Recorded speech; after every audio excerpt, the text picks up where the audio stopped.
Salut Gwen. Salut Pablo. Merci d'avoir accepté mon invitation. Gwen, tu es porte-parole de l'Union syndicale lycéenne. C'est un tout nouveau syndicat qui est issu de la réunion de la Fidèle, dont tu étais le président jusqu'alors, de la Voix lycéenne, de fédération de la MNL, de l'UPL, de l'AEB, de la CSTE, de l'ULF et de Yale Syndicat. Vous vous réunissez tous en un seul syndicat. Pourquoi est-ce que vous le faiêtes? Et qu'est-ce qui a fait qu'aujourd'hui, en 2023, vous avez décidé de vous réunir? Et pourquoi vous ne l'avez pas fait plus tôt, quoi? Pourquoi on ne l'a pas fait plus tôt déjà? En fait, on avait un souci, nous, c'est qu'il y a toujours eu une sorte de guéguerre en fait, entre les syndicats. Et là, avec les directions qu'il y a eu depuis maintenant mars 2023, on s'entendait beaucoup mieux. On a réussi à faire des intersyndicales lycéennes pendant le mouvement contre la réforme des retraites. Et puis en fait, juste, on a vu un constat qui est en fait que l'unité nous permettait de gagner. Ce qu'on a pu voir avec l'intersyndicale qui a mobilisé quand même plusieurs millions de personnes. Et à partir de là, on s'est dit qu'en fait, il fallait qu'on s'impose, nous, une unification pour permettre à toutes les lycéennes et tous les lycéens de pouvoir rejoindre un outil syndical qui permette de porter des valeurs fortes et qui puisse aussi permettre d'imposer en fait, un rapport de force face au gouvernement. Est-ce que votre mouvement vers l'unité, il est aussi né de ce qu'on entend souvent à gauche, hein, et pas que dans la gauche politique, mais aussi dans la gauche politique, de dire arrêtez de vous fâcher, vous les partis politiques, vous les syndicats, vous les associations, et mettez-vous tous ensemble. Est-ce que c'est aussi ça qui vous a poussé à vous mettre ensemble? Bien sûr, non, je dirais pas qu'on est l'enfant du Front populaire pour le coup, mais nous, effectivement, on a quand même pour ambition de pouvoir travailler avec toutes les organisations qui émanent de la gauche, donc que ce soit des collectifs de quartiers populaires, des associations, des partis politiques, et également des syndicats professionnels et étudiants, comme ce qu'on a pu voir avec la marche contre le racisme systémique, les violences policières et pour la justice sociale, qui est un cadre inédit et historique pour le coup, et on espère qu'il va pouvoir se continuer, et en tout cas on sera toujours de ce camp-là. Tu as parlé de la réforme des retraites et des mobilisations contre cette réforme des retraites portée par le gouvernement. Tu as parlé de votre unité syndicale lycéenne sur la question, d'ailleurs qui était une unité syndicale tout court, hein, parce que les syndicats de travailleurs et de travailleuses étaient aussi unis.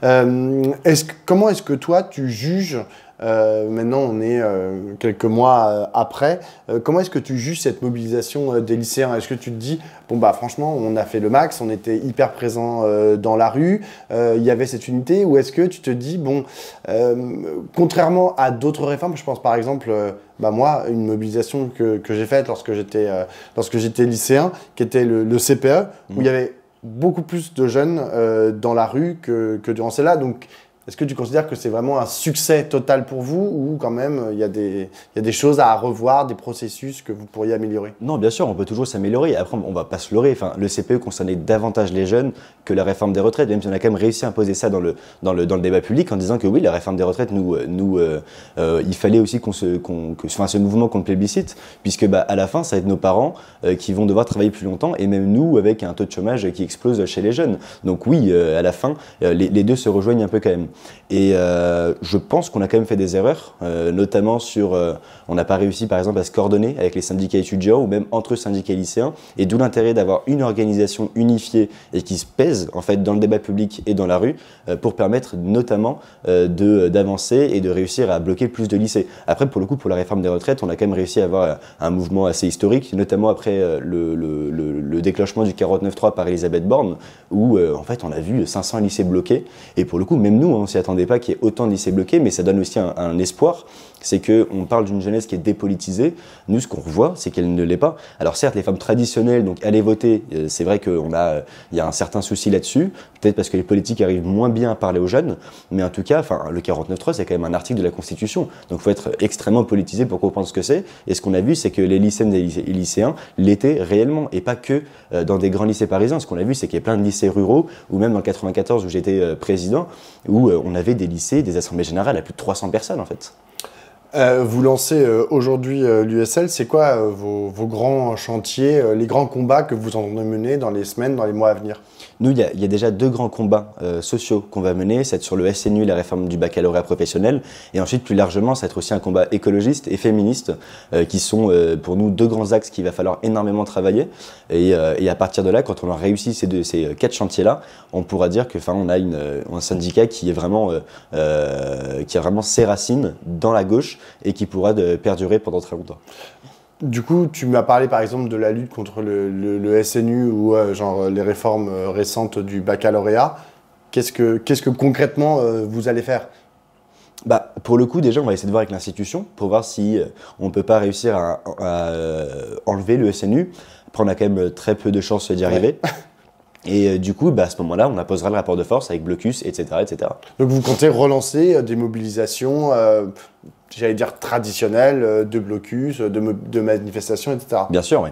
Et ensuite, essayer d'avoir un cadre un peu plus large, notamment avec les syndicats de professeurs qui sont aussi mobilisés sur cette question-là, et aussi les syndicats étudiants comme l'Union étudiante qui peut nous apporter aussi leur aide parce qu'ils sont quand même plus anciens. Et à la fin, on a quand même les mêmes combats à mener. Vous lancez aussi aujourd'hui un manifeste, vous créez une internationale lycéenne. Qu'est-ce que c'est que ça? En fait, on s'inspire en fait, de la charte de Grenoble de l'UNEF et de la charte d'Amiens, pardon.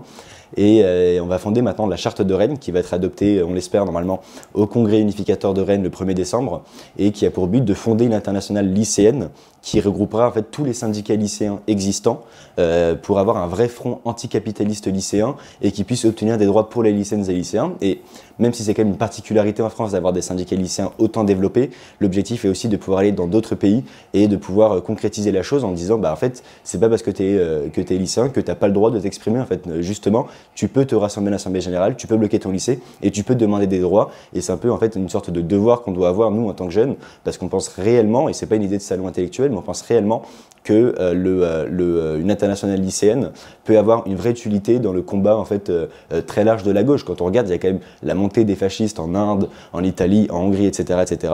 et on pense qu'il y a une jeunesse qui est idéologiquement ancrée à gauche, certes qui parfois ne va pas voter, mais on pense que cette jeunesse qui est ancrée à gauche peut manifester son idéologie par des blocus dans les établissements du monde entier. Tout à l'heure, tu en as un peu parlé, mais c'est quoi exactement la relation que vous souhaitez entretenir avec le reste des structures de la gauche, notamment les partis politiques, les syndicats de travailleurs et de travailleuses et certaines associations. Je sais que par exemple, certains syndicats, que ce soit étudiants ou de lycéens, avaient des liens quasi organiques avec des associations ou des syndicats. Vous, est-ce que vous voulez aller dans le même sens, c'est-à-dire en gros dire qu'est-ce que fait la CGT? Si la CGT a fait une grande mobilisation sur ça, vous allez travailler avec la CGT pour mobiliser les lycéens sur la mobilisation de la CGT, ou est-ce que vous comptez être totalement autonome, voire peser aussi sur les directions que prennent le reste des structures de la gauche? Non, pour le coup, nous, on a une envie, c'est d'être le plus indépendant possible de toutes les forces politiques, associatives, etc. et syndicales, mais tout en n'oubliant pas notre objectif qui est quand même la montée de la gauche et l'ascension de la gauche au pouvoir. Et on sait que ça va pas être un syndicat lycéen qui va être au pouvoir en 2027, on va pas faire la révolution bolchevique, et encore, mais en tout cas, nous, notre objectif, oui, est de pouvoir travailler avec tous ces acteurs-là, qui nous semblent pertinents, puisque à la fin, on a tous le même objectif qui est de renverser le pouvoir actuel, de façon démocratique et républicaine évidemment, mais de pouvoir renverser ce système-là et en fait de pouvoir avoir un vrai changement de société. Et c'est ce que veulent les lycéennes et lycéens, parce que ils commencent en venant nous voir en nous disant mais moi j'ai pas de papier dans mes toilettes, j'ai pas de professeur, et en fait à la fin on arrive à éveiller en fait les consciences, à conscientiser les masses en réalité, et en expliquant que si tu as ce problème-là, en réalité c'est dû à un seul problème, c'est qu'il y a une politique libérale qui est menée depuis des dizaines d'années en France, et ce qui fait que aujourd'hui on peut parler de la destruction de l'école publique.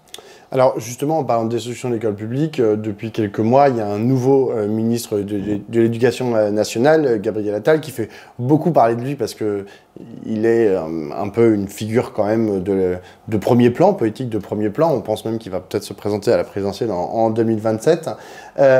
Comment est-ce que tu juges son action là, dans ces premières semaines de son mandat, enfin de son marocain ministériel, il y a eu plusieurs choses. Hein. Il y a eu ce qui s'est passé sur l'abaya, enfin l'interdiction de l'abaya à l'école qu'il a affirmé. Il y a ce qu'il veut faire comme première cause, ce qu'il veut porter comme première cause à l'école, c'est-à-dire la lutte contre le harcèlement scolaire et les moyens qu'il met en place contre ça. Est-ce que toi, ça te paraît pertinent, intéressant, ou est-ce que, genre, non, enfin, tu jettes tout à la poubelle de Non, ce que c'est fait absolument désastreux. Déjà, enfin, nous, on avait deux grands sujets pour la rentrée, enfin trois en réalité. Il y avait SNU, bac professionnel et inflation, parce qu'on a 12% d'inflation sur les fournitures scolaires, et ce qui fait qu'aujourd'hui, des lycéennes et lycéens ne peuvent pas se payer de fournitures scolaires. Et pour information, hein, dans tous les règlements intérieurs, il y a écrit qu'il faut avoir son matériel, et il y a déjà eu des cas avec des lycéens qui se font virer de rétablissement parce qu'ils n'avaient pas de matériel, et c'est seulement quelques semaines après, on se rend compte qu'en fait, ces personnes-là vivaient dans des voitures. Et c'est pas parce qu'elles voulaient pas travailler, c'est juste qu'elles n'avaient pas l'argent pour se procurer du matériel scolaire. Et donc, ce sujet-là a été complètement oublié du débat public au profit de l'interdiction d'une tenue traditionnelle bédouine, ce qui nous a profondément choqués, puisqu'en fait, il n'y a pas de problème d'abaya dans les établissements scolaires. Il y a certes des lycéennes qui se promènent avec des robes longues, mais en réalité, en fait, je vais reprendre les mots de Macron, hein, il n'y a pas besoin de reciviliser, comme ce qu'il expliquait dans le point en août 2023, il n'y en a pas besoin. Et sur les combats qu'il mène aussi sur le harcèlement scolaire, on ne va évidemment pas s'opposer, il faut évidemment combattre le harcèlement scolaire de plein fouet. Après, les techniques qu'il utilise, c'est-à-dire d'envoyer des policiers chercher un élève, comme ce qui s'est passé à Alfortville ou Maison-Alfort il y a quelques semaines, d'aller le chercher directement dans sa classe devant tous les élèves, non, c'est pas une solution à adopter en fait. Enfin, la solution, c'est parce que la plupart du temps, les élèves harceleurs sont également des élèves qui ont des problèmes familiers. Et en fait, Gabriel Attal ne le prend pas en compte. Et là, dernièrement, sur le terrorisme, quand il explique que les élèves qui semblent avoir une appartenance au terrorisme, de les virer de leur établissement, c'est pas non plus une solution. Si c'était un juge antiterroriste qui en parlait et qui expliquait que, en fait, non, le problème du terrorisme est lié à la famille et à la condition de vie de ses élèves. Donc le renvoyer dans sa famille n'est pas du tout une excellente idée. Justement, l'école est l'endroit, c'est un havre de paix, un endroit où, en fait, on peut oublier tous ces problèmes et apprendre, discuter avec des amis, etc., etc. Et de faire ça, en fait, ça va juste redévelopper le problème, et ce qui n'est pas l'objectif du tout.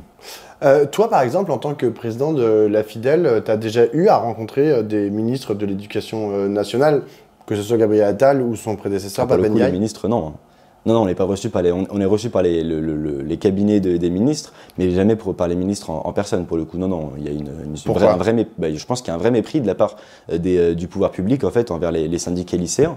Et en fait, juste le fait qu'en tant que lycéenne, en tant que lycéen, on puisse apporter une autre vision de l'école, je pense que ça dérange énormément, en fait. Oui. Et donc toi, tu aimerais, par exemple, en plus, là, en fait, je te dis ça parce que avec l'USL, vous allez du coup représenter plus de lycéens que ce que vous ne représentiez chacun indépendamment. Du coup, potentiellement, vous pourriez dire, bon ben voilà, maintenant on représente tant de lycéens. D'ailleurs, combien vous savez à peu près? On va être à plus de 3000 adhérents. Voilà, vous représentez plus de 3000 adhérents. Fort de ça, vous êtes en mesure de demander une audition avec le ministre. Toi, tu serais pour rencontrer le ministre pour discuter des sujets dont tu viens de parler? Bien sûr, nous, notre objectif est aussi d'avoir des débats avec l'institution. Après, si l'institution n'est pas prête à nous écouter, effectivement, il faut imposer un rapport de force. On ne va pas non plus se laisser marcher dessus. Mais évidemment, que sur le principe, nous, on est évidemment en faveur de rencontrer le ministre ou alors ses cabinets. Et à chaque fois, pour le coup, c'est nous qui faisons les démarches pour pouvoir les rencontrer et proposer des idées. C'est très rare qu'eux-mêmes nous contactent, pour le coup. Alors, tu m'as parlé ce sera ma dernière question, tu m'as parlé du congrès le 1er décembre prochain, le premier congrès de l'USL. Qu'est-ce qui va se passer d'ici là? Alors jusque-là, du 3 novembre jusqu'au 1er décembre, ce qui va se passer, c'est qu'on va avoir une organisation qui va se construire avec toutes les fédérations locales qui vont pouvoir amender sur les statuts, le règlement intérieur, le texte d'orientation pour avoir un outil réellement démocratique, peut-être parfois ce qui pouvait manquer aux organisations de jeunesse. Et ensuite, à partir du 1er décembre, on fait notre congrès unificateur à Rennes avec toutes les fédérations locales de la Fidèle, les syndicats locaux, de la voie lycéenne et du MNL qui vont se rassembler à Rennes et qui vont adopter les statuts, la charte de Rennes, etc. Enfin, tous les documents, tous les textes fondateurs. Et ensuite, il y aura en fait une période de formation, une formation législative entre guillemets sur le SNU et le baccalauréat professionnel, et puis ensuite des formations théoriques sur comment bloquer. Et en fait, nous, quelque chose qu'on aimerait bien faire, c'est aussi se baser sur la théorie de l'action collective d'Olson, en fait, qui est une théorie qui est assez ancienne, mais pour le coup qu'on arrive à remettre en place, et ce qu'on a fait par exemple en 94 et qui marche énormément. En fait, j'ai une toute dernière question, Gwen. En ce moment, on parle beaucoup dans les médias et dans dans la politique et même dans la société en général de ce qui se passe en Palestine. Oui. On parle beaucoup aussi de la problématique de l'importation du conflit israélo-palestinien. Je mets ça avec des gros guillemets, mais c'est comme ça que c'est appelé dans les médias mainstream. Est-ce que dans les lycées, parmi les lycéens que tu côtoies et au sein de la Fidèle et donc maintenant de l'USL, est-ce que vous en parlez? Est-ce que vous prenez des positions? Est-ce que ça intéresse les lycéens? Comment est-ce qu'ils se saisissent de ce sujet? Non, mais alors nous déjà, on sera présents ce samedi à la marche pour la paix, pour un cessez-le-feu, parce que oui, c'est un sujet qu'on a évidemment entre lycéennes et lycéens, et après c'est important de pouvoir aussi prendre en compte les aspects humains des personnes, parce que on connaît des gens en fait qui avaient leurs parents en Palestine par exemple, ou des gens qui avaient de la famille en Israël, donc évidemment, enfin. Il y a aussi le côté humain à avoir et qui est extrêmement important. Après, on ne peut pas aussi se leurrer. Là, il y a plus de 8000 morts dans la bande de Gaza. On ne peut pas dire que la politique du gouvernement israélien est une politique qu'il faut soutenir inconditionnellement. Exactement, oui. Non, en fait, on parle d'une politique d'extrême droite qui compare les Gazaouis à des animaux humains. À partir de là, on ne peut pas négocier avec ces personnes-là. Ce qu'il faut, c'est un cessez-le-feu, 2 États indépendants et qui ne se font pas la guerre, évidemment. Et ça se fait la guerre dans les lycées ou pas sur cette question-là? Tu me parlais des problématiques humaines de ceux qui avaient de la famille en Israël et de ceux qui avaient de la famille en Palestine. Est-ce qu'il y a une confrontation chez les lycéens ou au contraire de leurs aînés, les discussions se passent plutôt bien? Non, évidemment qu'il y a du débat, c'est normal, et ça on l'encourage le débat. Après, évidemment que des gens qui vont être plus touchés par cette problématique-là, par ce conflit, évidemment que ces personnes-là vont avoir des positions un peu plus dures, mais après c'est important, il y a aussi ce côté humain qu'il faut prendre en compte. Mais en revanche, ce qu'on remarque, c'est que oui, tout le monde condamne l'attaque du Hamas, qui est à peu près normal, et tout le monde condamne la politique du gouvernement israélien en fait. Oui. Et sur la montée de l'antisémitisme qu'on voit, là depuis le 7 octobre, il y a eu près de 900 actes antisémites qui ont été recensés par le ministère de l'Intérieur. Est-ce que ça, c'est quelque chose aussi qui se ressent dans les lycées? Pour le coup, là, on est en pleine vacances scolaires, donc pour le coup, on n'a pas encore de chiffres du tout. Après, ce qu'on remarque, oui, c'est qu'il y a effectivement une montée d'antisémitisme, et c'était une enquête de l'Union, des étudiants, des étudiants juifs de France qui en parlaient et qui disaient que oui, là, il y avait une vraie montée de cette problématique-là. Et donc, c'est quelque chose à prendre en compte. Et en fait, il faut juste apaiser la tension, abaisser les tensions et d'expliquer de faire en sorte que le conflit ne s'apporte pas en France, qui pour l'instant, selon moi, n'est pas le cas. Merci beaucoup, Gwen. Merci à toi.